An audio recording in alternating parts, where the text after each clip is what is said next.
Welcome everybody coming into our Knitting 101 class on this, at least on the East Coast, very snowy Monday. Perfect weather for learning how to knit. Darren's all cozy there on screen. He's going to be your teacher for this class. My name's Claire. I'll be hanging out in the chat, answering your questions there. If you do have any questions, we just ask that you put them in the chat in Zoom, and I can either answer them directly or I'll forward them on to Darren. I'll also put the handout for this class in the chat there in case you didn't get that. And just a reminder that this class is being recorded. So if you need to go back and watch it again, you can do so starting tomorrow at michaels.com/classes or on the Michaels YouTube channel. And now that that's all out of the way, let's let Darren take it away. All right, welcome to class. This is Knitting 101. So if you don't know anything about knitting at all, you're in the right place. If you want a good review of some of the basics, then you're in the right place as well. Today, we're going to learn how to do a slip knot, cast on, and work the knit stitch, and then a few other things you'll need to know. And then at the end of class, we're going to review the pattern, how to make this cowl. So during class, we're going to learn everything you need to know to make this. So that's what we're going to work on. And if we want to go ahead and switch the camera view to the view of my hands, go ahead and get started. Okay. So today in class, I'm using this yarn. It's called Hometown Bonus Bundle, and the color I'm using is Dallas Gray. This is available on lionbrand.com or on michaels.com. You want to check and see what size needle is recommended. And this one is recommending a size 13. So if you look right here, it's a size 13 or a 9mm. So that's two ways of saying the same thing. So you want to make sure you have a needle size that's appropriate for your yarn. You could go up or down one size without too much problem, but that'll set you up for success if you have the right tools. Okay, so I'm just using these wooden needles that I don't even know where they came from. I just have them. And the first thing we need to do is tie a slip knot. So tying a slip knot for knitting, it's not some kind of a magical special knitter slip knot. So if you know how to tie a slip knot, then you can just feel free to tie a slip knot however you know. But if you don't know how, I'm going to show you the way I like to do it. So I call this method short over long. And this is my ball of yarn. This is my working yarn. And this is my tail. So you make a circle like this. And then the short part is your tail.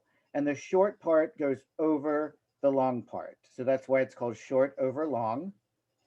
And then you put your hand in the center of your circle and you sneak underneath. You grab onto your tail, but you're going to also hold it with your other hand so it doesn't pull through. And then you just loop it back through. You're going to grab your tail and your working yarn so you can cinch it up. And that is a slip knot. And you know you did it right if it just pops out like that when you pull it. So let me show you again. So you're going to make a circle with your yarn and leave yourself quite a nice long tail. Put your hand in the center of that circle and you're going to go under the loop of yarn. You're going to grab hold of that tail, but you're holding the tail with your other hand so it doesn't, otherwise it would just pull through. And then you're just going to pull that loop back, grab your working yarn to kind of keep everything stable. And it doesn't matter how big this slip knot is when you first make it because you're going to be able to adjust it to the right size. All right, any questions about that? You want to see it again? It's pretty straightforward, although it can be quite complicated if you're new. Okay, so make a circle. Make a circle. Put the short piece over the long piece.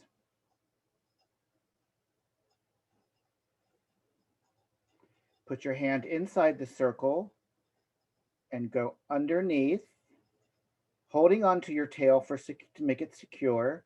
you're going to grab the tail and you're just pulling it, you're just looping it back through the circle, and then hold your working yarn and your tail, and then that's it. That's how you do it. And then you take that loop and you put it on your knitting needle. You cinch it up so that it's snug. It should move easily on the needle. You don't want to pull it very tight. It should move easily on the needle, and you want to keep a tail that's about 6 to 8 inches long, and we'll use that later for finishing. So this is how you tie a slip knot and how you put it on your needle. Any questions?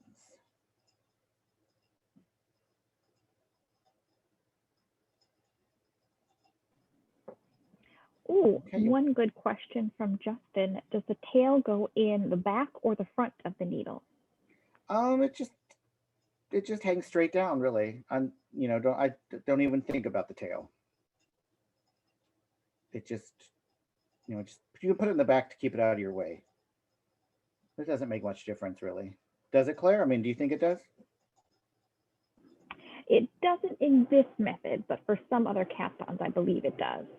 Yeah, there's always a situation where something's going to matter, right? All right, so we're ready to see the cast on. Okay, so the cast on we're going to learn today is called the knitted on cast on. And the reason we teach this cast on is because it's very, very similar to the knit stitch. So once you learn this cast on, you're almost learning the knit stitch as well. So it makes learning the knit stitch much easier. This cast on is also very good for most projects. All beginning projects it's good for, and you can use it for almost all projects in general, unless if the pattern instructs you to use a special one, okay? So just watch what I'm doing. I'm going to do it several times, and we can answer any questions that you have. So you want to hold your knitting needle with your slip knot in your left hand.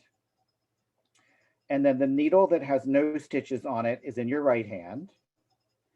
And you're going to use the right hand needle, and you're going to take it through that loop of that slip knot. You're going to go front to back. See how I'm just going straight through there, front to back. And you're going to make an X.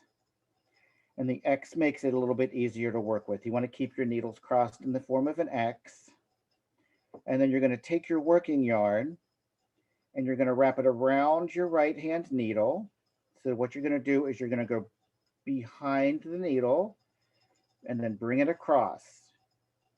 I'm going to wrap it in that motion.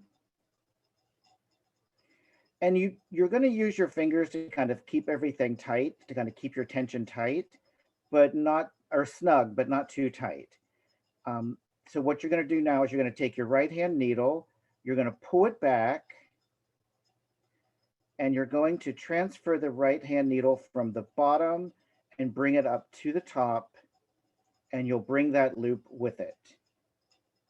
You want to pull up a loop just big enough to work with. And now I'm going to take my left hand needle and I'm going to jump over that loop back and touch my thumb. And then I'm going to pick up that loop with my left hand needle, but from the backhand side. Take the right hand needle away, cinch it up. It should slide loosely on your needles. So now I have 2 stitches. I've cast on 1 and my slip knot counts as 1. Now I'm going to do that again, and I'm going to do it very slow, and then we'll answer questions as they come up. So you're always working with the stitch closest to the tip of your needle. So you wouldn't be back here. And you're going to enter that stitch from the front to back, entering the loop this way. See, I'm going to loosen this up a little bit so we can see. You wouldn't really want it this loose in real life, but I want you to be able to see the loop. So this is the front of the loop, and then the back of the loop is back here. So that loop is going around your needle. and you're going right through there, front to back. And then you're going to take your working yarn and you're wrapping your yarn counterclockwise. And if this is the hands of a clock, it's 3 o'clock. Okay, so there's the big hand and the little hand, 3 o'clock. So you're going to wrap counterclockwise. You're going to go back in time.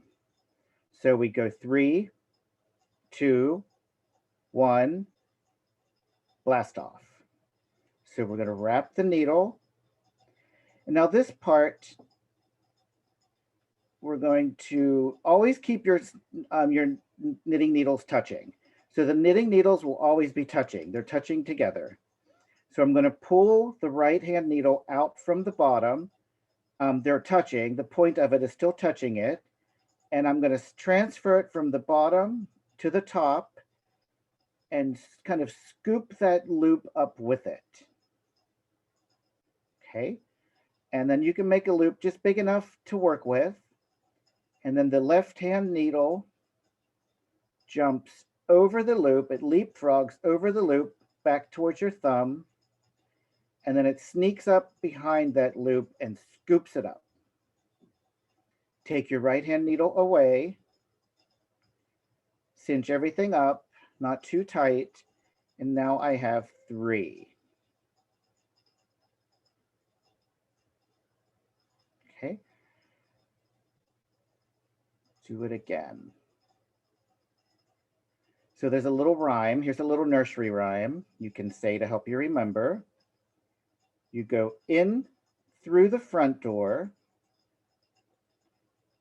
run around the back, climb through the window, get in line, Jack. So Jack has to get in line with the other stitches. So it's, you enter the stitch, wrap your yarn, bring that yarn through and make a loop. And then the left hand needle, it leapfrogs over and sneaks up behind it and scoops it right up. Okay, here's one more learning crutch you can remember. You stab it, you choke it, you bring up a noose, and then you stab it again, just for good measure. So I'm a pacifist. I don't really like that method, but some people are very aggressive and, you know, you live your life accordingly. So what questions do we have? Where are we getting hung up on any particular spot that you want to see again? I think we have several people who would like to start all the way at the beginning with a slip knot. Okay.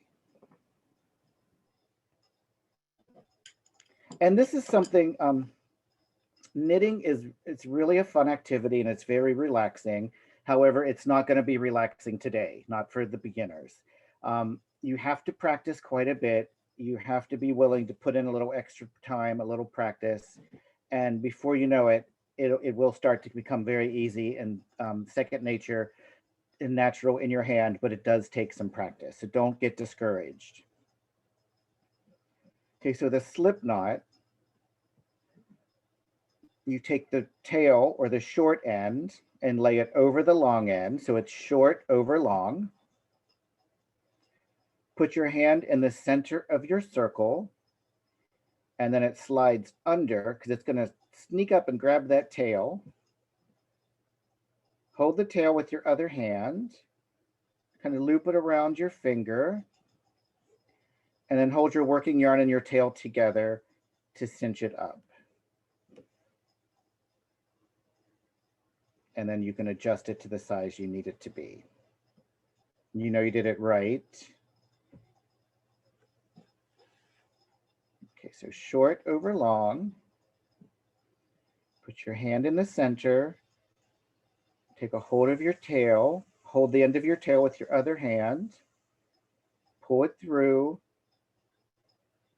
And hold your working yarn and your tail together to cinch it up.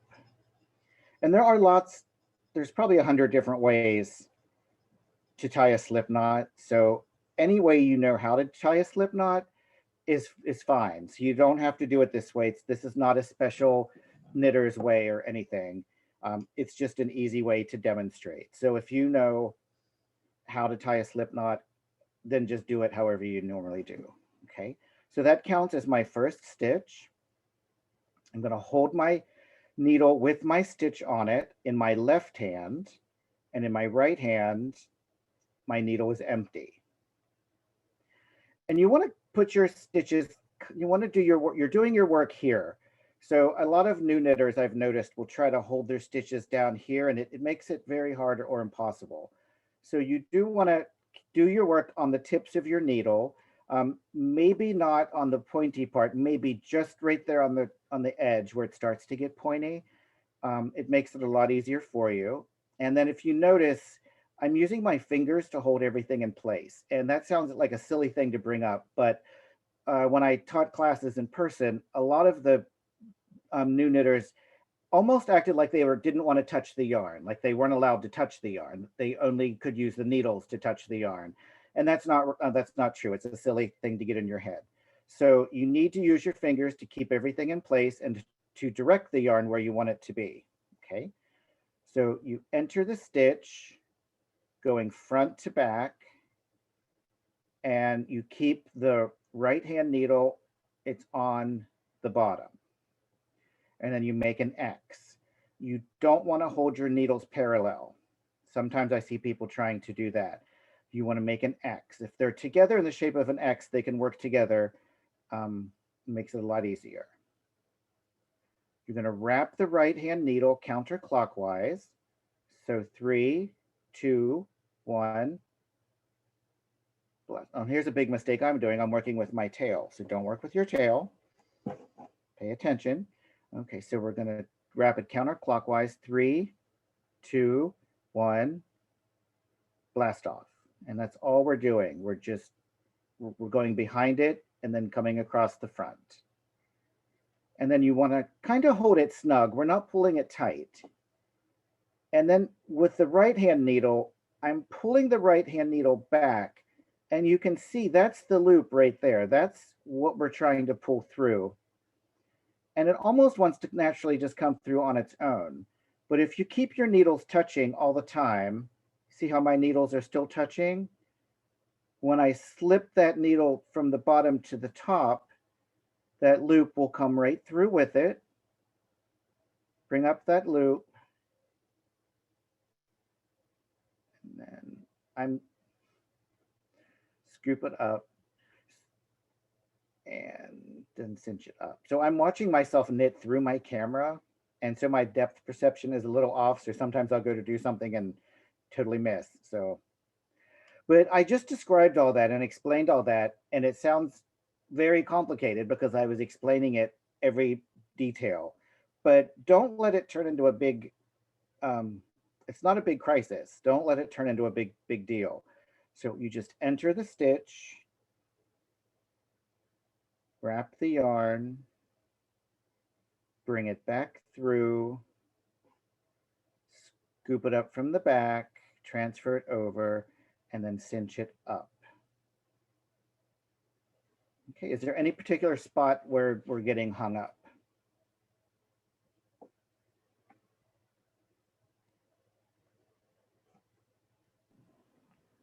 We have a couple questions on yarn positioning and holding. Someone wanted to see how you're holding a working yarn because theirs was getting really loose as they were going. And then Jen wanted to know what to do with the tail while you're casting on. Well, the tail, you just want to, you don't really do anything with it. You especially don't want to knit with it like I was trying to do. So let me raise my camera so you can kind of see how I'm holding my yarn. So I just hold it in my hand like this. I know some people wrap it around their fingers or do whatever. I just kind of hold it in my hand.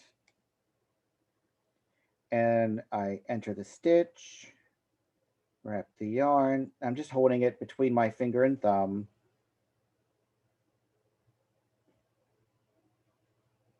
And you can even drop the yarn.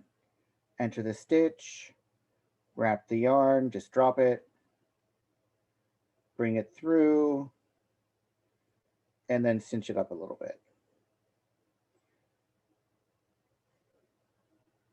But that is one of the hardest things about knitting is you're trying to hold 2 needles and yarn, and you only have 2 hands.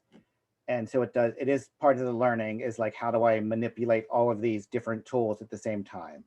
So that is the natural part of learning, and that question does come up quite a bit. So one thing I like to remind my students is you enter the stitch, and then you can put everything in your left hand. You can hold both needles in your left hand. And now my right hand is available to do other things, right? So my right hand, I can use to wrap the yarn.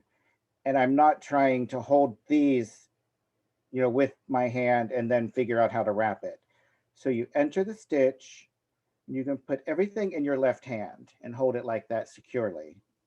Use your right hand to wrap it, and then bring it through. Does that help? Does that make any sense, or is it? I think so. We have, let's see here.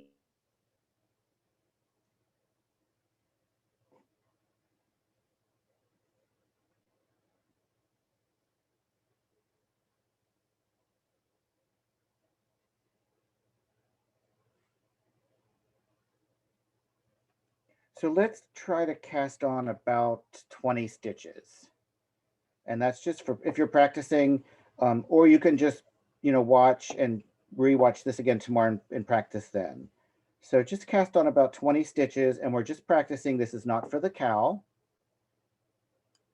And this is the cast on. This is just casting on. Now, what the cast on does for us, the cast on establishes how many stitches we're going to be using, and it establishes also how wide the project is going to be. So if you're making something like a scarf that's about 6 to 8 inches or 10 inches wide, with this type of yarn, you'd probably cast on like 20 stitches or 30, depending on how wide you want it. If you're making a baby blanket, you'd have to cast on maybe 100 stitches or 200, depending again on how wide you want it.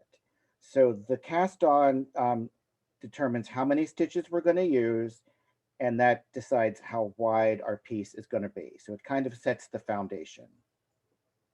Okay. So are we ready to see the knit stitch? And then we can review anything we have. Any other questions? So let's see. I think her internet may have went out, so Claire is not on there. So Molly, if you could answer any questions, that'd be great. Oh, we lost Claire. Yes. So hopefully she's able to come back on here soon. All right. So let's see the knit stitch. So again, we're always working with this knit stitch that's closest to the tip. Always enter from front to back. Wrap your yarn, bring it through, and instead of putting it over, this time we're going to transfer the stitch over to the right hand needle, and now we're maintaining stitches on both needles. So you enter the stitch, wrap the yarn, bring the loop through, and then transfer it over. So the steps are exactly the same until you get to the last step, and that's why we like to teach that cast on. So here's another rhyme to help you remember. In through the front door, run around the back, climb through the window, and off jumps Jack. So now he's jumping off. Or stab it, choke it, pull up a noose, and throw it off a cliff. Depending on your life philosophy. But it's just 4 steps. Enter the stitch, wrap the yarn, pull up a loop, and then transfer it over. Yeah, this is going to be, what we're learning today is called Garter Stitch. And you create Garter Stitch by knitting every stitch on every row, front and back. And it makes a nice fabric because it's reversible and it lays flat. Here, you have a question in the chat. What would you do if you were left-handed? If you're left-handed, I would do it exactly the same way as I'm teaching you. Knitting is a left-handed, it's not a left-handed or right-handed activity. It works with both. You're using both hands equally. One thing you can do if you're left-handed is you can guide the yarn with your left hand. So I just hold it, you can hold it in your left hand instead of your right and practice both ways. So with this method, you enter the stitch, wrap the yarn, bring it through, transfer it over. So it's exactly the same thing, only you can guide the yarn with your left hand.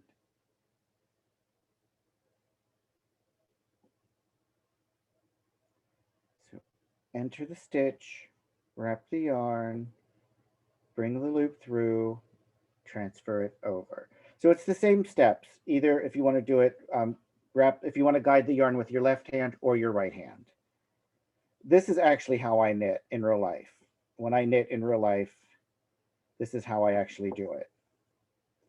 So this is how I taught myself how to knit. Okay, so I wanted to get to the end of the row quickly so I can show you what to do when you get to the end of the row. So I've got one stitch left on the end of my row. So I'm going to knit that last stitch. The last stitch wants to be treated like everybody else, right? So we're going to knit the last stitch, lay your needle down. And at this point, I like to kind of line all of my stitches up like this. Give them a little, you can give them a little snug and that helps you even them out. And then you're going to put this in your left hand. And my empty needle is in my right hand again. And so you're just going to do the exact same thing over and over. Now we're not going to cast on again because we already did our cast on. And you only do the cast on once in the project. So now that we've determined how many stitches we've done, we've knitted one row. We're going to knit another row. So enter the stitch, wrap the yarn. And once you get this motion down, the good news is it's the same motion over and over. So once you get the motion down and practice it, and so here, when you're pulling that through, think of it as you're kind of scooping it. It's kind of a scooping motion to bring that loop through. So you enter the stitch, wrap the yarn. You can't just pull your needle straight out or else you'll get nothing, right? So you kind of have to scoop it. So see how when I wrap my yarn, I pull that tight and it kind of pulls it down away from the tip.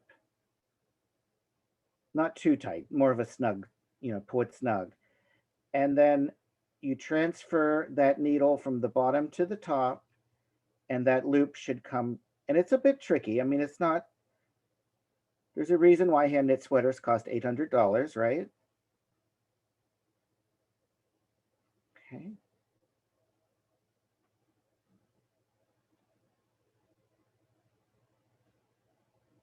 Any questions I can answer? There's been a few comments, but I know a few people would like if you could maybe somewhere later on to go back over how you do the cast on. Okay.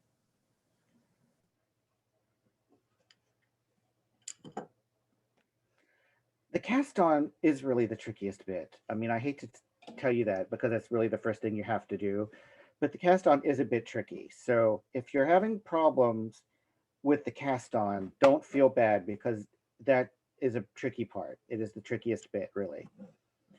So start with your slip knot.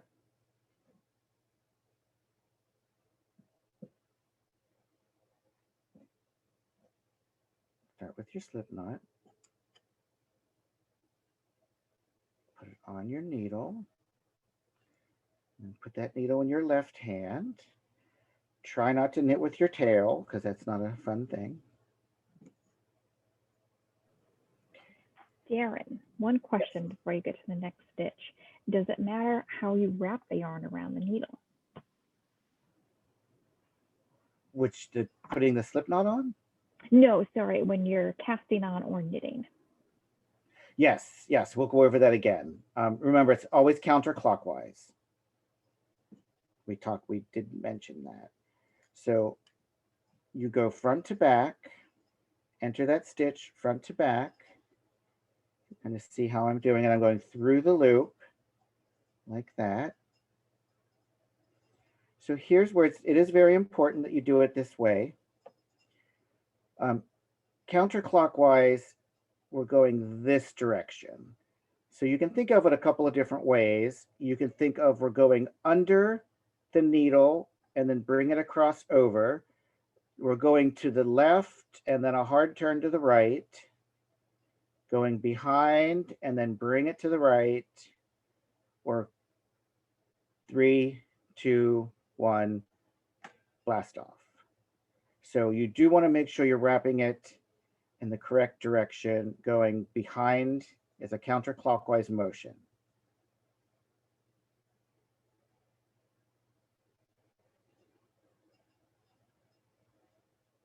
Okay. So we enter the stitch. So this is very similar to the knit stitch, right? Remember? Bring it through. And then instead of knitting, we're taking that off. What we're going to do is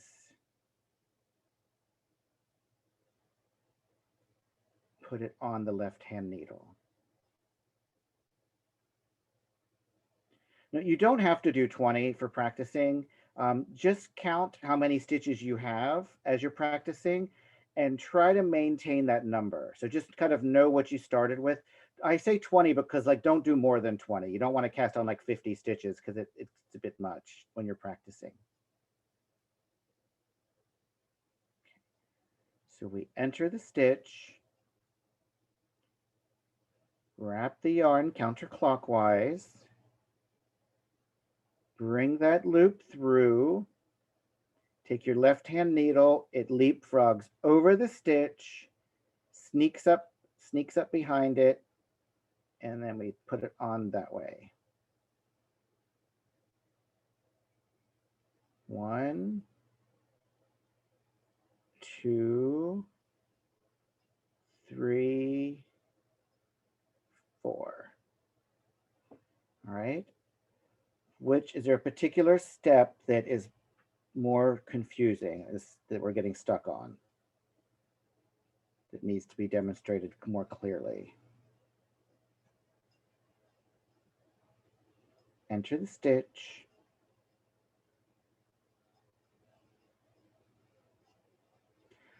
So some stitches are going to be loose and some stitches are going to be very tight. And that's just something you're going to have to live with. And nobody likes that answer. But the more you practice, the more even they'll get. So this is your first day knitting. They're not going to look perfect. So you're just going to have to accept that and practice. And then the more you practice, the more even they'll get. Really, the less you worry about it and the less you think about it, and just let the yarn rest in your hand naturally and knit the stitches naturally the way you do, you'll have a nice even tension. It'll even out very nicely. But you just kind of have to not fuss over it too much. Just kind of, once you get comfortable with making the stitches, and then you're just knitting along, having a good time, and before you know it, you're at the end of the row. That's kind of when your tension will even out nicely, because you're not thinking about each stitch. When you're thinking about each stitch, you're going to be pulling them tight, and then you won't be pulling them, and then you will be, and it gets really uneven. But you don't want to pull them tight. They should slide easily on your needle, because we're going to have to put 2 needles through there, right? If one needle is through it, we're going to have to put the second needle through. So there has to be enough slack. So don't get in the habit of pulling them tight.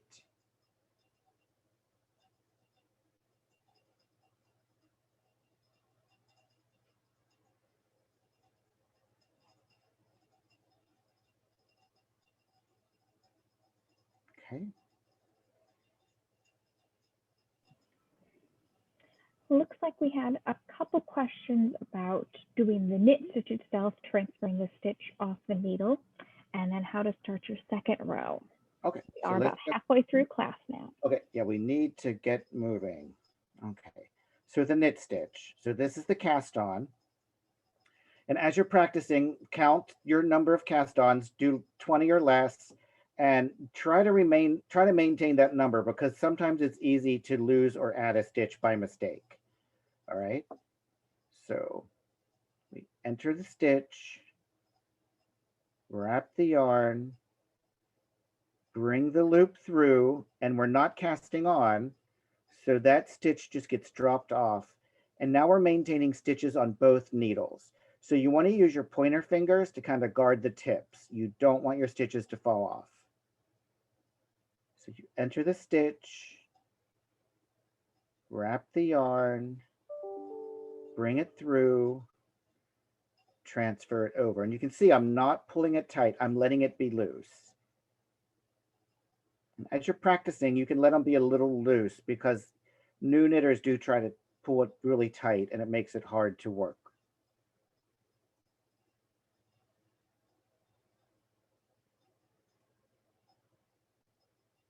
Okay. In through the front door, run around the back, climb through the window, off jumps Jack. Same 4 steps over and over and over again.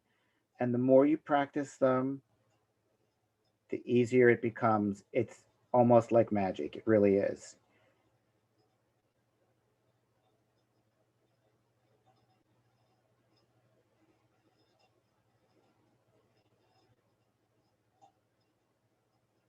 Okay, now I'm almost to the end of my row. I've got 3 stitches left, so watch very carefully, because there's nothing to see.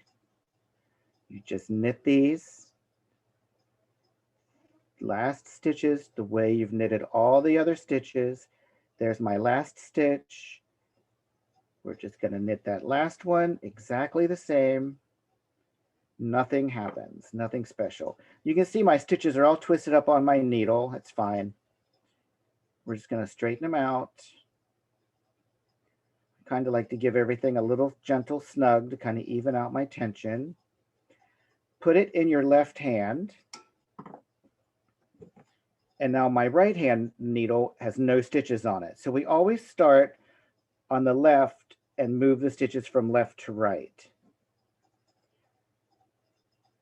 So okay, so this is an opportunity to make a mistake. So let me demonstrate right here.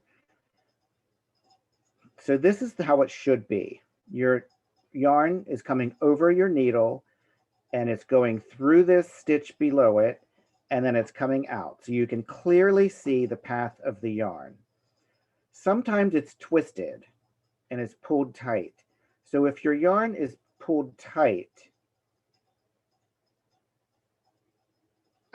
so what happens is that looks like 2 stitches. And so you end up knitting 2 stitches instead of 1.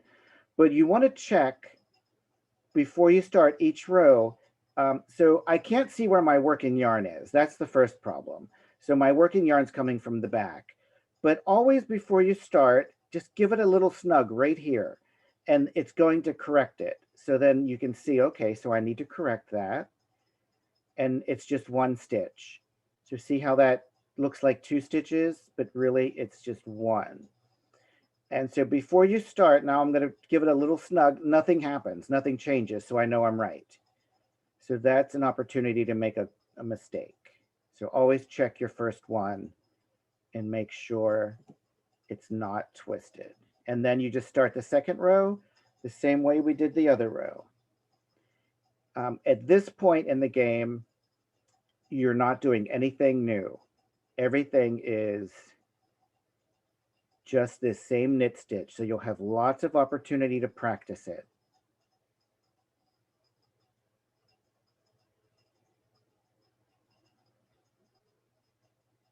So enter the stitch, wrap the yarn counterclockwise, bring that loop yarn through and pull up a loop, transfer it over.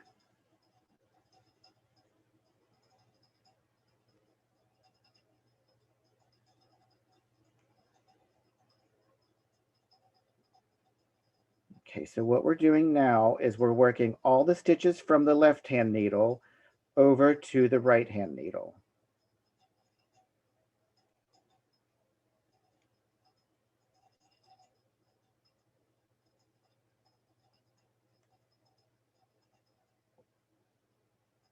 So you can see I only have 3 left now again. So you just knit the last stitches. Yeah, we're just doing the knit stitch on each stitch, front and back. So I'm doing my last stitch. So you can kind of see how there's 2 legs. There's the front of the loop and the back of the loop. You enter through the loop this direction, wrap your yarn, pull it through, just like all the other stitches. Now all my stitches are in my left-hand needle. I'm sorry, in my right hand. Give them a little snug, kind of straighten them up. Put them back in my left hand. And now we're just going to start again. Same thing. Make sure, see my yarn's in the right place. If I give it a little pull, it doesn't change. If it were in the wrong place and I gave it a little pull, it would correct itself. So I can see my working yarn right here, so I know I'm right.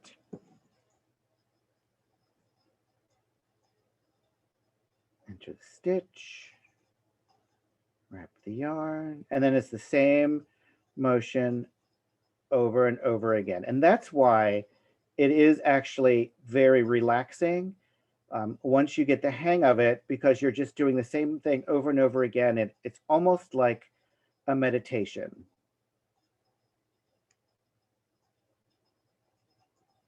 Okay, any questions about any specific step? Remember, you can rewatch this tomorrow. So I think we should move on to, I want to show you a couple other things because we only have about 20 minutes left. So let me quickly get to the end of my row.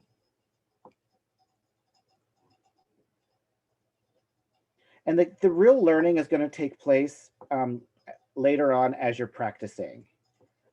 That's when the real learning will happen. Okay, so sometimes when you're knitting, either your yarn's going to break or somebody's going to sneak up and cut it like that. That'd be a dirty trick, wouldn't it? Or maybe you want to change colors. So you have to add a new ball of yarn. So let me show you how to do this. And this is so easy that I'm going to show you, and you're going to be like, what did he do? I can't remember what he did, but there's really nothing to do. All right, so I've got this pink yarn. So here's my old gray yarn that I'm not using anymore.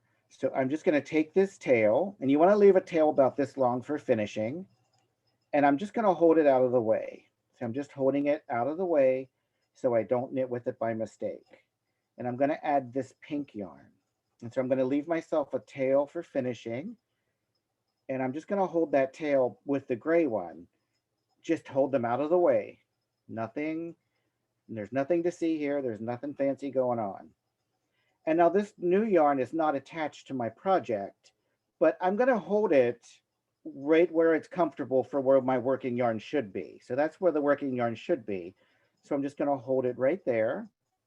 And then all we do is we enter the stitch, wrap the yarn, pull up a loop, transfer it over, and you just keep on going.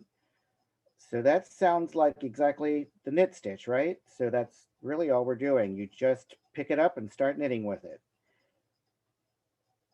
That's pretty much it, adding a new ball of yarn. And you'll watch videos and there'll be people and they'll have all kinds of fancy ways of doing it where you knit with 2 strands at a time, or I don't know, there's all kinds of things, but you don't need to do any of those things. Just pick up the new yarn and start working with it. It is best if you try to do it at the beginning of a row. If you switch in the middle of a row, sometimes it doesn't look the best. And then once you've finished your row, One problem you will face is because these two tails aren't attached to anything, they can come unraveled or make your tension very loose. So I like to tie them in a snug little bow that's very temporary, and I can untie that later when I weave in my ends. But I tie it in a bow like that so I don't forget. You're not going to forget about that. And then that keeps my tension even. And now that I've added a new ball of yarn, you can just keep knitting until you run out of yarn or you want to change colors or whatever happens. All right, any questions about that? We have a couple questions about adding the new yarn again, if you think we have time. And some people a little bit farther back who wanted to go over transferring the stitch from the left needle to the right again. Okay, so we do that right now. That's really the whole motion. So we're entering the stitch, wrap the yarn, bring through a loop. Now we're transferring it from the left needle to the right. So basically you just kick that off and then this loop is your new stitch. Was that the question? So we're transferring it from the left to the right. You just kick that loop off. It feels like you shouldn't do that. It feels like a mistake, but that's exactly what we're doing. Just kick that off, and then there's my new stitch, transferred from the left to the right. Now I finished all my stitches. I kind of give them a little snug. You can see my fabric starting to take shape. Put everything in my left hand, and then just start again. Okay, we can switch back to gray real quick. So I'm not going to knit with this pink yarn because there's not enough to knit with there. So I'm just going to hold it out of the way. Just holding it out of the way. I'm going to add the gray. I'm going to leave a tail long enough for finishing. So I'm just going to hold that out of the way. Nothing fancy, just I don't want to knit with them by mistake. And then I'm going to hold my new yarn where it's convenient for me to knit with. And I'm going to enter the stitch, wrap the yarn, bring it through, transfer it over. And you've just that fast added a new ball of yarn. And if you don't understand or you think you're not seeing something or like you're like, what was that thing he did or what was that trick? There is no trick. It's as easy as it looks.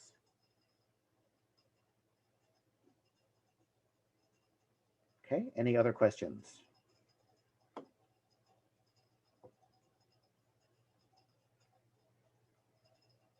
And it just takes practice before you know it.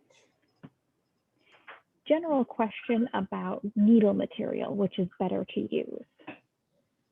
I like wooden needles because I think they're not as slippery. They're a little, I mean, they are polished, so it's not like they're rough.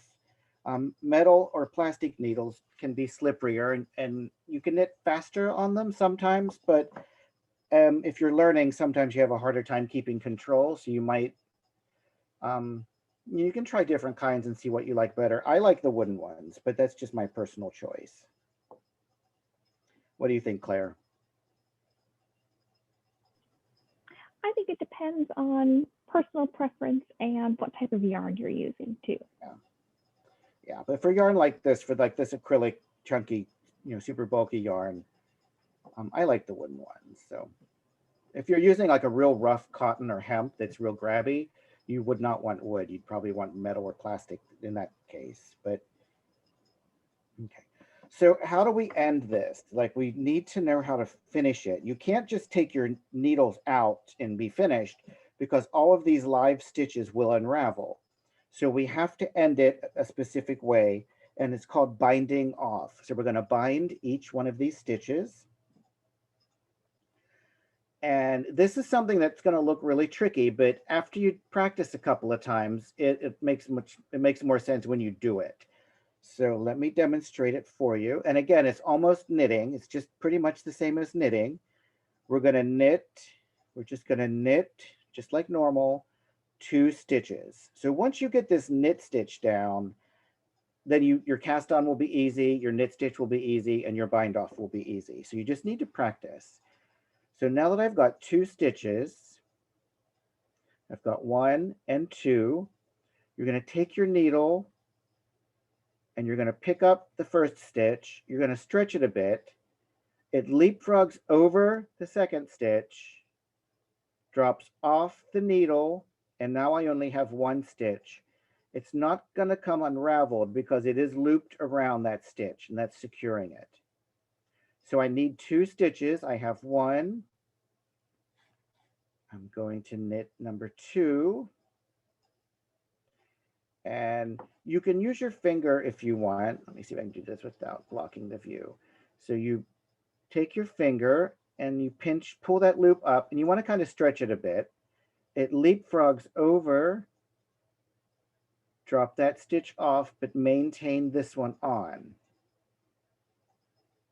And now I need 1 more stitch. I have 1. Now I have to have 2. And you grab that stitch, leapfrog over. Does that look crazy, or does that look like it makes sense?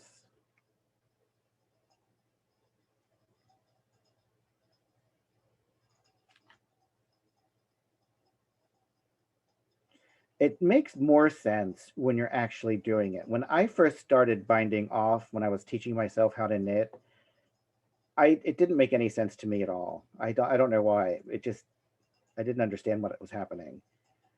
But after I practiced a few times, then it was like, oh, it's perfect. It makes perfect sense, really. So you have 2, take the first one, stretch it a bit, and then you want to make sure you don't let them both slip off. And binding off and casting on do tend to be they do tend to get tight. Naturally, they get a little more tight. So you do want to take extra care and make sure you're binding off loosely. So make sure you're not pulling them tight, and make sure you're letting maybe a little extra slack in them. Especially if you're binding off the edge of like a hat or a sock or a sweater, you want it stretchy. You don't want it to be tight, or you might not be able to wear it. Okay, so I've got my last one. Okay, and that was where I joined my new yarn, so that looks really loose. Okay, so I'm going to pick up that one, leapfrog it over. Okay, now I only have 1 stitch, so I'm almost done. So what we're going to do is cut our yarn, and then you just pull this needle straight up, stretching out that stitch all the way until that yarn comes through. And then now we'll just use that, we'll weave in our ends, and I'll show you how to do that. And then we finished our little piece. And if you continued with this, you could make it into a scarf or any number of things.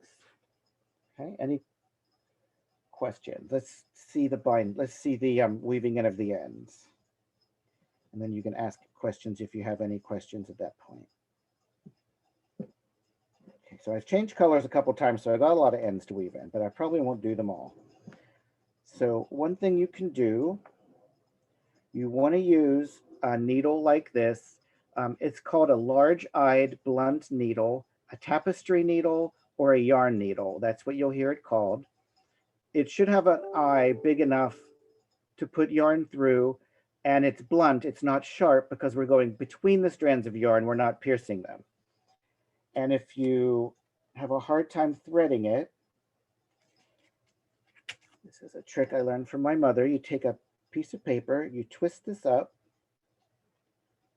you take a piece of paper and you wrap it, kind of like how a shoelace has that little plastic wrapper to make it so it's easy. And then you just use that to feed that through your needle, and it makes it very easy. Okay. Now you want to do this so that it looks invisible. You want to make sure it's kind of as invisible as possible. And if you look at these ridges in my work right here, you can see it kind of looks like a wavy line, right? and it kind of looks like a frown, like that one looks like a frown, and that one looks like a smile. You can see how they kind of fit into each other, kind of like C's on the side, kind of like this. They kind of fit like that. So I'm going to go up this direction and then back down through the smile and then back up through the frown. So I'm just going to use that ridge as a way to hide my edges that I'm weaving in. Come down and go up. So I'm always going under it. I'm not doing a whip stitch where I come over. You're always sneaking under it, and you want it to be invisible. You want to go about 2 to 3 inches, maybe 4 inches. You want to kind of massage it out a little bit because you don't want to make sure you're not pulling it too tight. You want to look at it and make sure it doesn't look funny. And then you want to go back the other direction. So you go up to this next row up, and we do the same thing. Down, up, down, up. And you can see it's pretty invisible. Kind of massage it out a little bit, and then you want to pull it tight and then cut it off flush with your fabric. So you'll notice I did not tie any knots. Knots come untied later and will cause your work to unravel.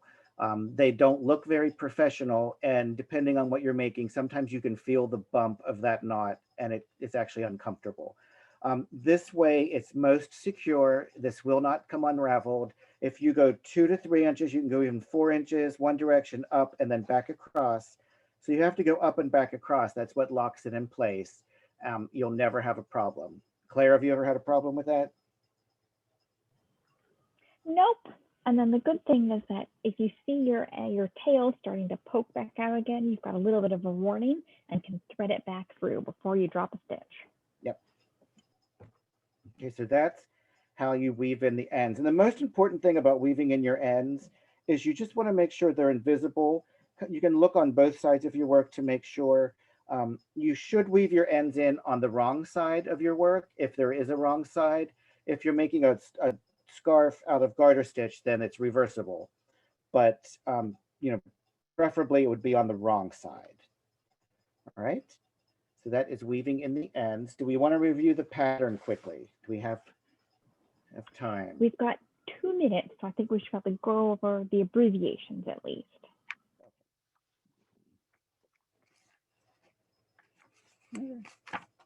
Well, this pattern is very, very quick and easy.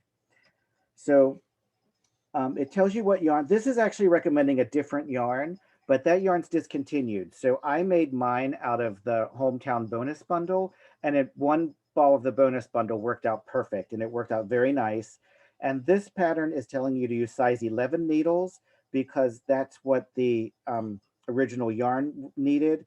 But the yarn that you're purchasing is going to use a size 13 needle if you use the bonus bundle. So use the correct needle for the yarn that you've decided to use. So that's important. So that's one reason why I didn't change the pattern, because I wanted you to see that just because the pattern calls for one thing, that doesn't mean you have to do what the pattern says. I don't like to be told what to do. I barely take suggestions. So yeah, so you can just pretty much do whatever you want, but just make sure you have the right needle with the right yarn. So what we're going to do right here, let me see if I can get that down there. You're going to cast on 28 stitches. So you start with your slip knot and then cast on 28 stitches. You work in garter stitch. That means you knit every stitch on every row. That's all we know how to do at this point. So that's going to be easy, and it'll give you lots of practice. So you knit every stitch on every row until the piece measures about 32 inches from the beginning.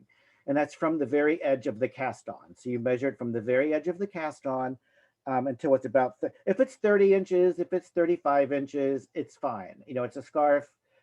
You can make it to suit how you want it to be. You're going to bind off. We know how to do that after we will practice it. You know, you'll practice that and then you'll know how.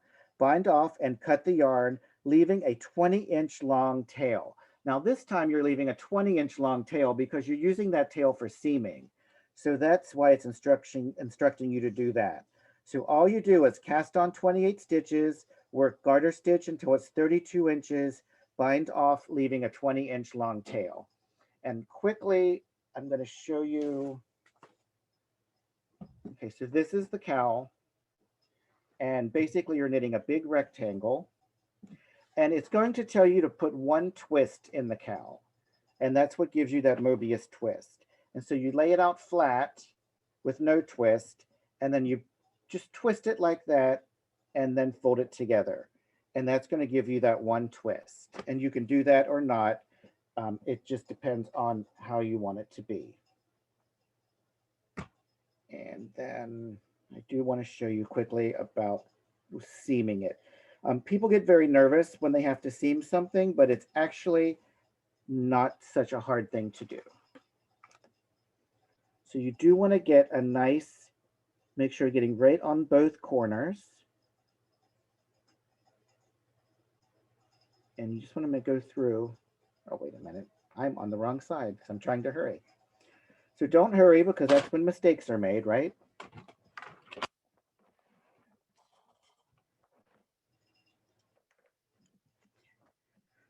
So I do recommend kind of clipping it in place so that it doesn't shift while you're sewing. You can use clips like you close up a potato chip bag with or something like that.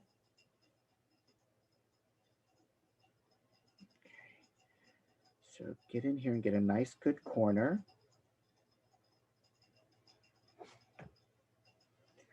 And then if you see, you can see right here each one of these stitches.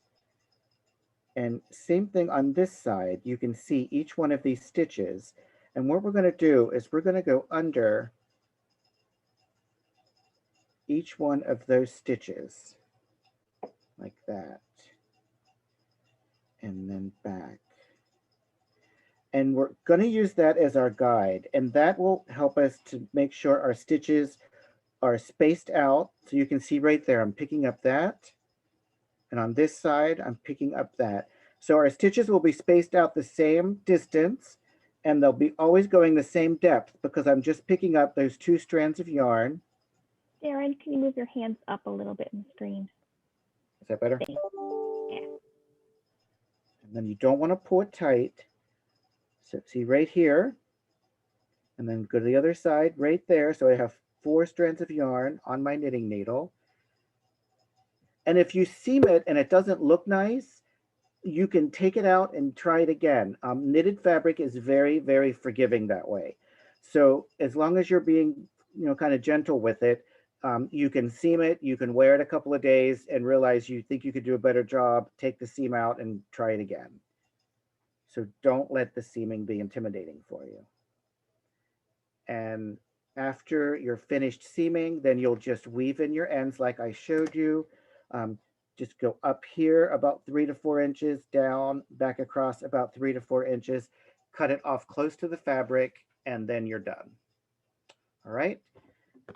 This is a really nice project. It works up kind of fast, and it's very nice to have a cowl like that. So any other questions? I think we're over time. We are a little bit over time, yes. So if you do run into questions as you're practicing, you can send me a message on Instagram or TikTok. My screen name is Mr. Woolly Bear, M-I-S-T-E-R, Woolly Bear. Claire will put it in the comments for you. And I usually answer pretty quick. So I hate to leave you out in the lurch if you do have questions. So, all right. Anything else, Claire? I guess we can switch back to the face view. I am going to put the link to the handout in the chat here one more time for everybody. And hopefully you all do a lot of practicing and you can join us next Monday for Knitting 102. And then the next 2 Mondays in February, we'll finish off our knitting series. And if you practice and stay with us, by the end of the month, you'll have a whole new winter wardrobe. Yeah, next week, we'll learn how to make this hat. So, all right. Thanks, everyone. Practice. Let's practice a lot. Bye.